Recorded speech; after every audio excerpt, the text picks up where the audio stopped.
शुभ्रा मला कसली गाडी घेणार आहे बघा. तर रामराम मंडळी, सकाळी शुभ्रा मला म्हणाली तुम्हाला मी एक गाडी घेणार आहे. कोणती विचारल्यावर काय म्हणते बघा. कसली गाडी?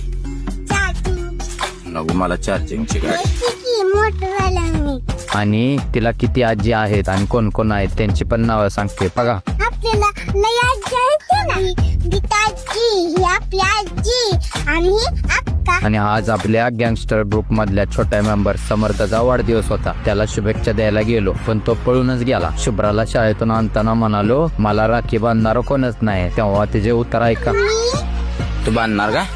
दुपारी पहिलवान गावात गेलो. त्याला पीओपीचं विचारायचं होतं पण जिथे चौकशी केली तिथे मजुरी प्लस मटेरियलचे थोडे जास्तच पैसे सांगितले. मग ठरलं बघू पीओपीचं नंतर. गावात रक्षाबंधन निमित्त छोटी दुकानं लागली होती. इतकी गर्दी होती की जत्राच वाटत होती. आणि आज दुकानात नुसतं कामाचं वादळच होतं. आपण भेटू पुढच्या ब्लॉग मध्ये. राम राम.